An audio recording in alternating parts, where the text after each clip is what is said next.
Assalamu alaikum, students. Have you ever wondered why some microscopes can show us our world in absolutely mind-blowing detail, while others, even when they're zoomed in just as much, they just seem to hit a wall? It's a really interesting puzzle, and it gets right to the heart of how we see the unseen. And today, we're going to solve it together.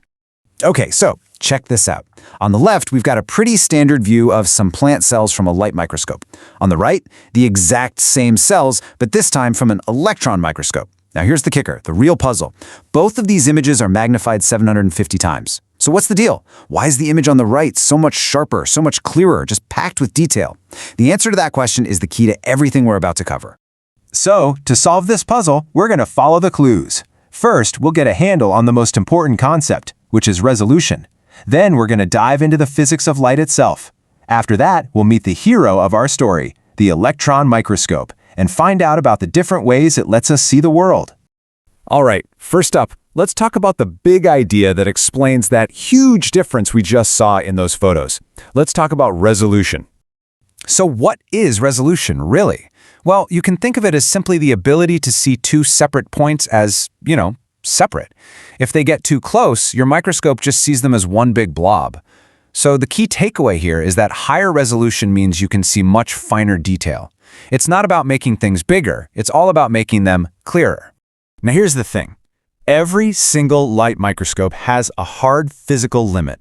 Its absolute best resolution is about 200 nanometers. Now just to give you some perspective, a single human hair is about 100,000 nanometers wide.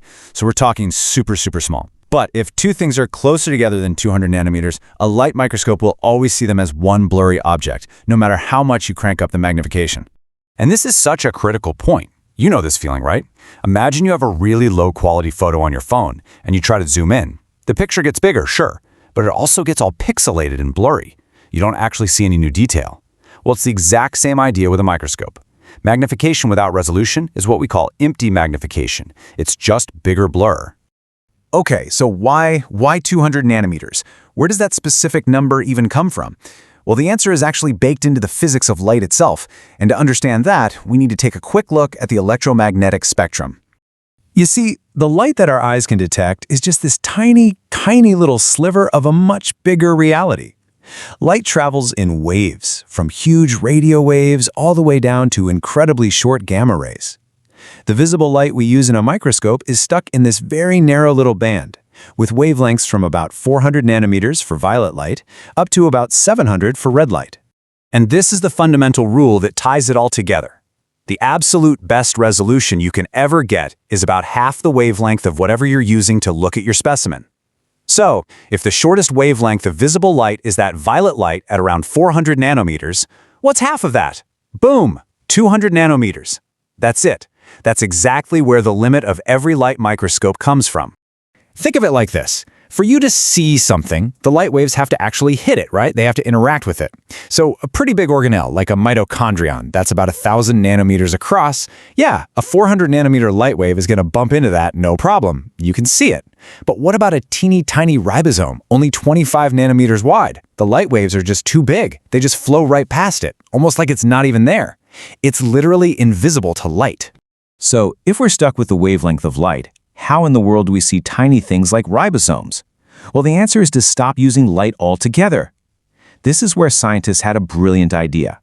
They thought, what if we could use something with a much shorter wavelength? And that is where the electron microscope comes in.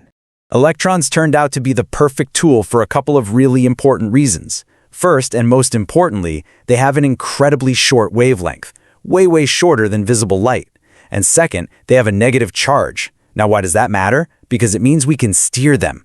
We can bend and focus a beam of electrons using powerful electromagnets, which act just like the glass lenses in a light microscope. So, just how much better is it? The resolution of an electron microscope can be as good as half a nanometer. Let that number sink in for a second. We went from a limit of 200 nanometers all the way down to 0.5 nanometers.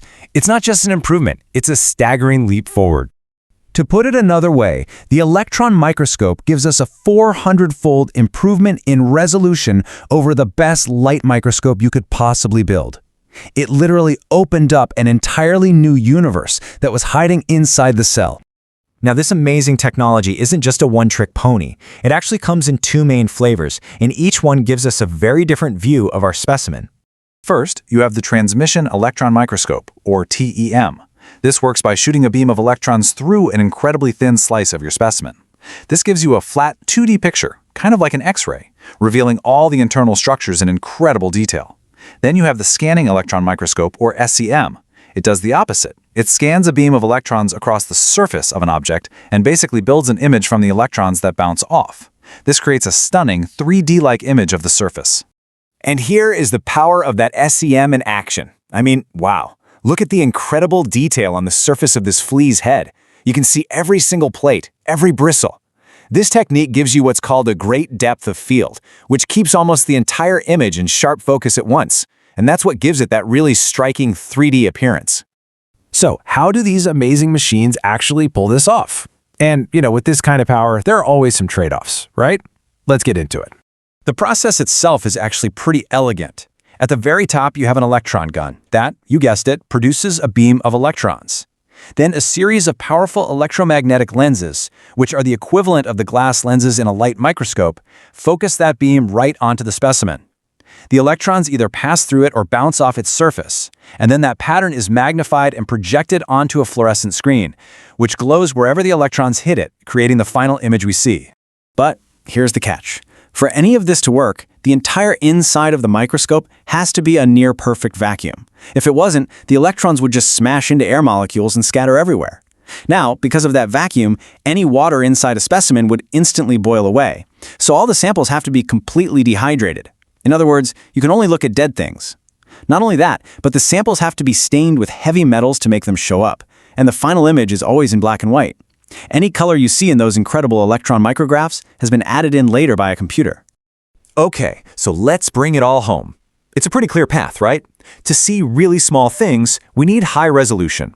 To get high resolution, we need to use short wavelengths. The wavelength of light is just too long for the really tiny stuff. But electrons have a super short wavelength. And that's it. That's the solution to our puzzle from the very beginning. That's why electron microscopes can unlock a whole new level of detail. So now we can see the intricate machinery inside of a cell in breathtaking, static detail. But these are just snapshots, still photographs of a world that was once living, moving, and buzzing with activity. And that leaves us with the next big question, doesn't it? What's next? What new technology might finally allow us to watch this incredible microscopic world, not as a photograph, but as a living movie? That's the challenge for the next generation of pioneers. Thanks for exploring all this. Important terminology for this topic is shown on the screen, arranged according to various exam boards. These terms demand focused attention during revision as they are highly significant and must never be overlooked. Furthermore, a past paper evaluation is included for each board and paper format. Give this paper attention too, since it will strongly enhance and refine your preparation. Additionally, aims to grasp the meaning and usage of every term instead of rote learning them individually. Consistent practice of these terms in past paper questions will greatly boost your precision and overall exam results. Please subscribe our channel to get more educational videos. Thank you.